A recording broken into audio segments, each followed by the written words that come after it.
Hey, welcome on in, guys. Tobin here with you, and thanks for checking out the channel. Apologies for this getting up so late. I'm pushing 1 a.m. here.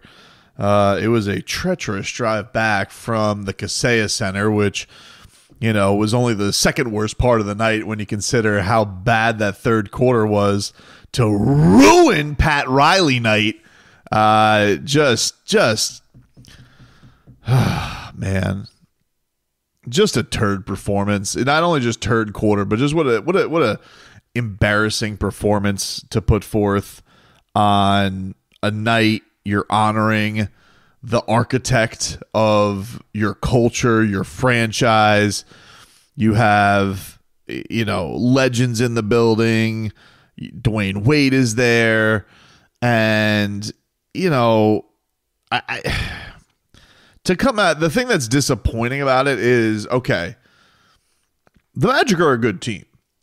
I don't know how good. I don't know if they're true contenders, but they're a good team. You know, you got to be on your P's and Q's taking that team on. They very clearly have just one of the bright young stars in the league in Paolo Banchero, who, you know, it is a behemoth. Like when you like see all these players warm up and you're like, that guy, this guy. No, this dude is physically imposing as far as like NBA players go. It was noticeable last year. He's turning 22, I think, next month. And he was a man amongst boys today in this game. Completely wiped the floor with the Miami Heat. But yeah, man, I think the thing that was so respect to the Nuggets, respect to the Magic. They're a good team, but I do think the Heat and them, like, I don't think this is didn't feel like going into the season there was this gap. But if you would have watched tonight and you would have been like, is anybody close to that alien monster that they have on that side? You would have been like, no, there's no way. The Heat don't have anybody close to anybody who can compete with him.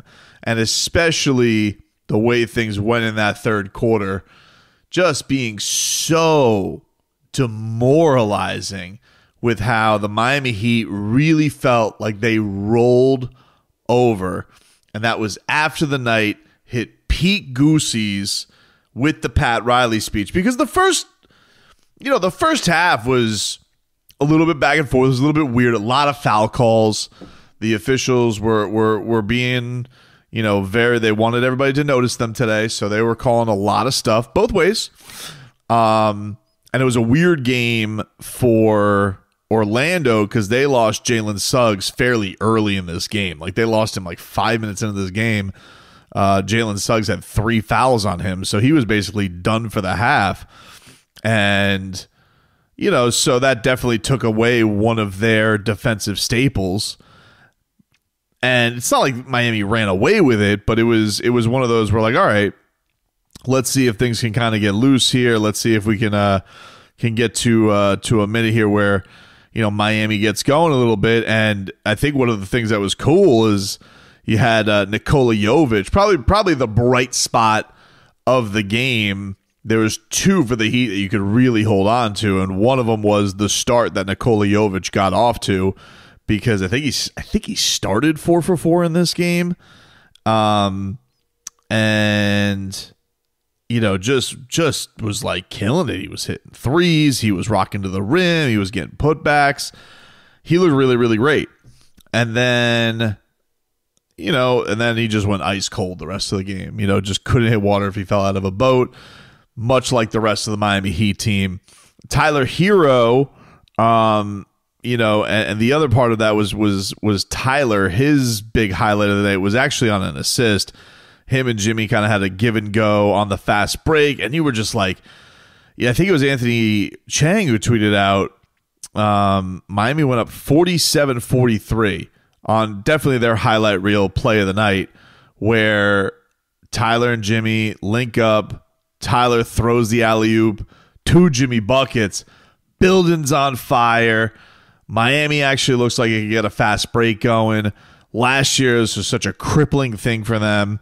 And I think Anthony tweeted out that at that point, Miami had 12 fast break points, which is basically what they averaged last year. And they had done that midway through the second quarter. Like, things were humming for the Heat. It was a close game, but like, you were, like, all right, we're seeing some of the things that worked. And if you looked at the shot chart, like, there weren't a lot of mid-range shots in there. It wasn't a big diet of that. It wasn't the best three-point shooting game in the world, but the Miami Heat definitely were trying to get to the rim. Bam Adebayo was getting a lot of calls to the free throw line. Jimmy was not having a very effective game, which he did not. That dunk that he had from Tyler would be his lone bucket of the night. Anything that was outside of a dunk, he finished a cool 0 for 7 on tonight with 0 for 2 from 3. He only got to the free throw line twice. He finished with 3 points. And one could wonder, I mean, you could be a conspiracy theorist on this. And, Jimmy has played it very PC, and he has been very, very company line the entire time, because people were wondering, like, what was going to be his reaction to Pat Riley? And if you know Jimmy Butler being a troll and the way that he is, perhaps this was the long game. Like, Jimmy Butler was like, I'm going to get revenge. I'm going to ruin your court night, and I'm going to not show up to this game tonight, and I'm going to be a cool minus 30. And then we'll think about, every time you think about your coronation night where your hardwood is named after you, you'll think of me and how I stunk up the joint. And you'll think, I told that guy to shut the bleep up going into the season. One would have to wonder, Jimmy Butler played that bad, especially on offense, that was this all an elaborate plan for Jimmy Butler to get revenge on Pat Riley for telling him to shut up. It was that kind of piss poor performance from Jimmy, and Bam Adebayo was not far off. If you want to talk about the worst launch to a Defensive Player of the Year campaign, and I have been a long supporter of Team Bam Depoy, what Paolo Banchero did to him in the third quarter, it was equivalent to going on the debate stage and vomiting on the podium, and that was your performance. And, listen, to Bam's credit, I mean, he said it afterwards. He said it was embarrassing, and he said especially embarrassing to do it on the Godfather's night. Yeah, man, that third quarter, I mean, it was horrible. Because, Jalen Suggs came out of that like a Tasmanian mother bleeping devil. And, like a guy that was, not allowed to play basketball basically for the entire first half. And, I mean, he was hitting threes. He was snatching the ball. They got off to a 12-0 run to start the third quarter.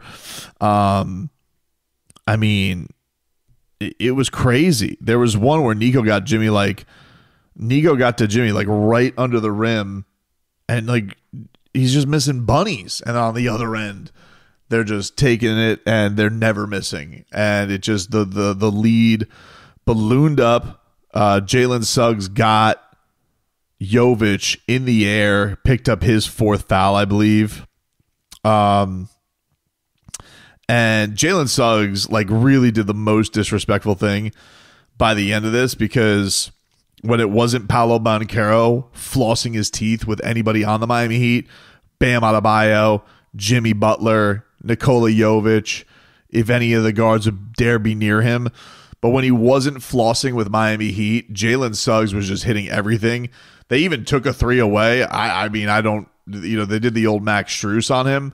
But he had the moment, like the stamp on the night, which was he hit the three on Pat Riley's signature, and then like is pointing to Floyd Mayweather. I don't know if Floyd Mayweather was taunting him. I don't know if he knows Floyd Mayweather. I don't know what the relationship is, but he points right to Floyd Mayweather, and you just knew that puppy was over.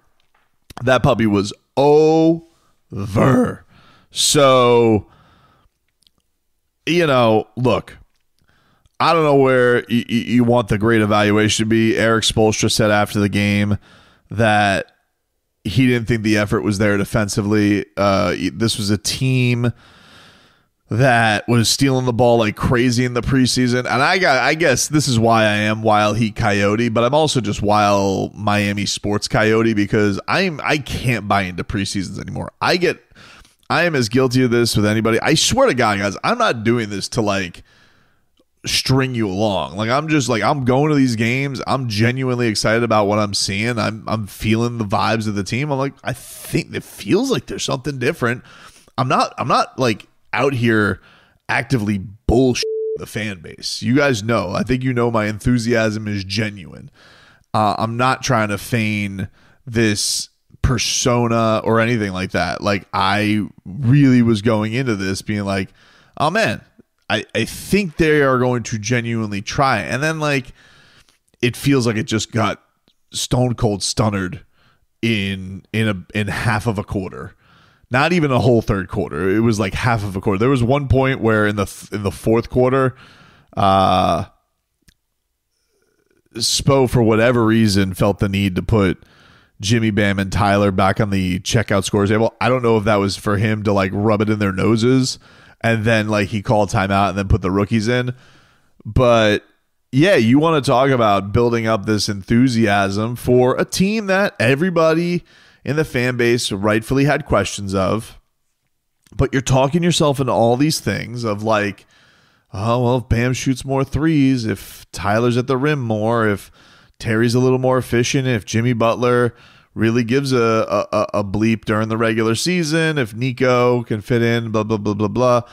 And then the Orlando Magic's counter to that is, or our monster is going to be a year older and he's going to, use you guys as toilet paper.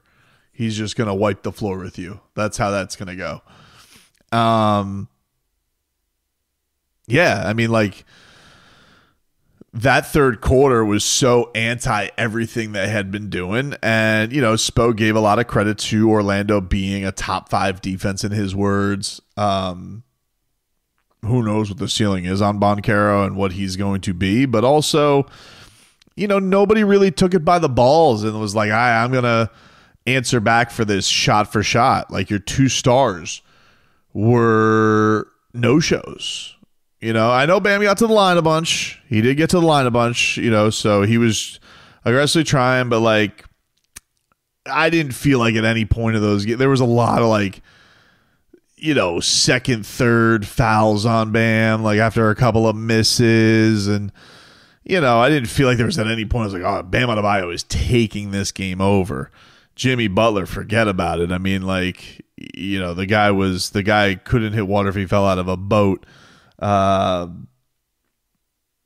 guards, both hit their shots at times. Jaime had a little bit of a run-ski in the first half. He got into some foul trouble. The second unit was not exactly one to provide a lot of punch tonight. I think definitely the thing that's maybe it's not a solution, but it's a reasonable question.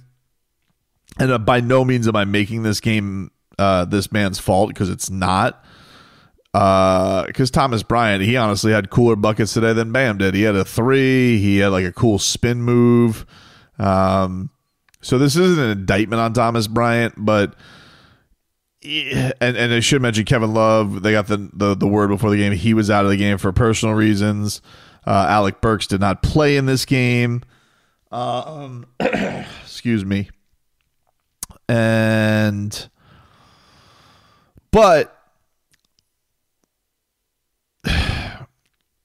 the one thing that we're going to continue to wonder with this Heat team, and is, I think, fair on certain matchups. You drafted a 7-footer, and are we really going to have a year where this kid's going to be on ice the whole year? Like, we're not going to just cook it up a little bit. We're not going to give him any experience. And he eventually got in the game today when it was a 30-point blowout.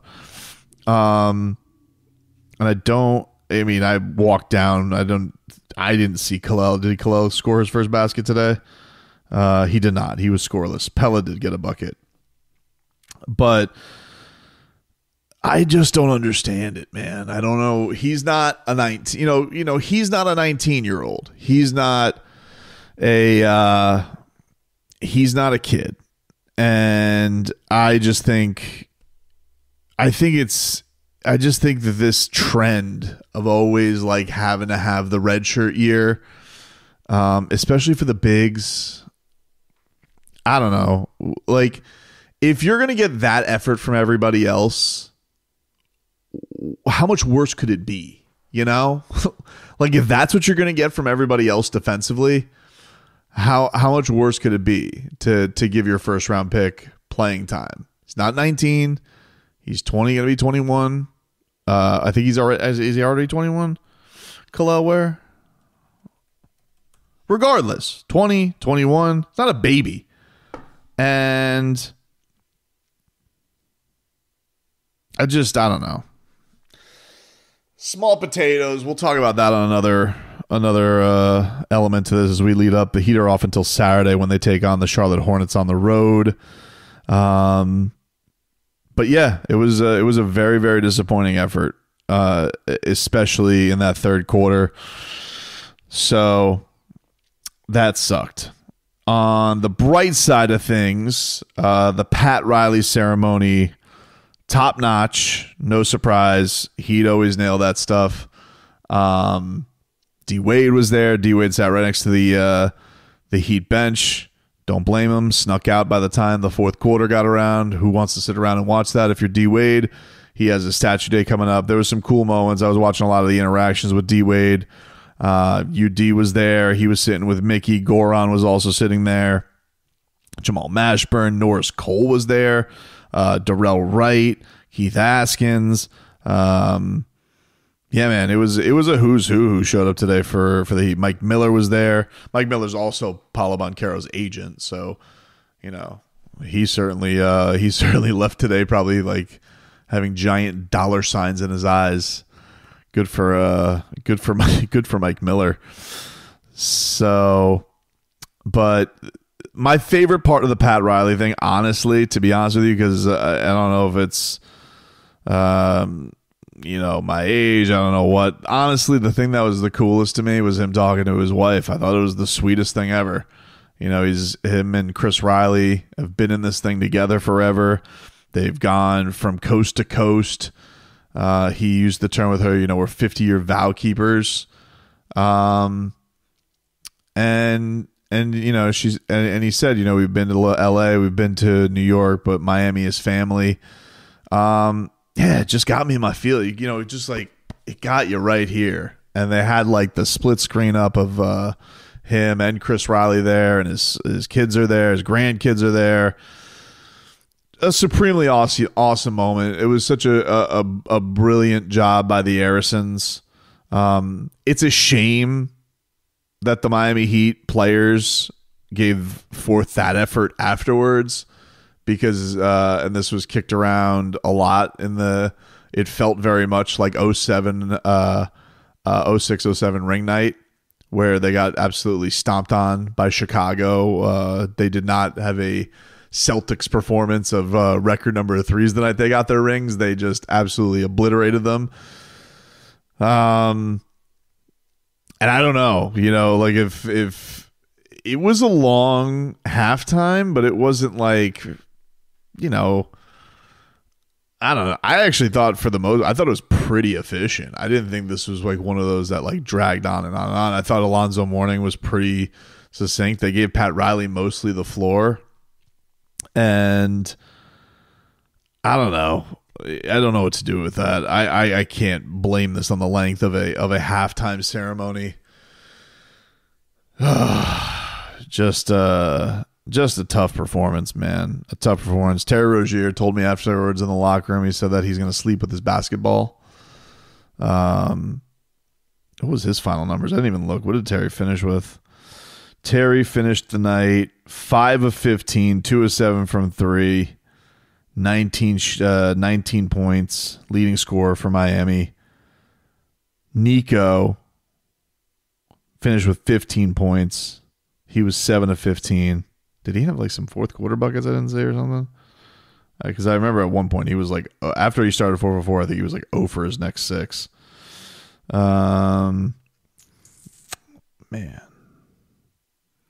rough. Yeah, I guess in the fourth quarter, Nico got some buckets. I was not. So he made that look a little bit better than it was. He really had a great start, though. Tyler Hero, fine tonight. 14 points. This is the disappointing one. Miami, so much on the turnovers and causing that disruption, and the starters had 2 steals amongst them. So that was definitely a disappointing effort. But you look, man, honestly, like the Magic look like a better team tonight. And I think for everybody who had questions about this team and questions about or doubts, rightful doubts, and maybe let yourself hope a little bit more. Maybe you didn't. I always say, it's easier for those who are pessimistic out there. It's easier to be a pessimistic sports fan than it is to be an optimistic sports fan. Because most of the time, you're going to be right. Most of the time, your pessimism will not leave you hurt, and your optimism will leave you disappointed. The performance by Miami tonight does have to leave you wondering, be like, are they even the best team in the state anymore? Like, is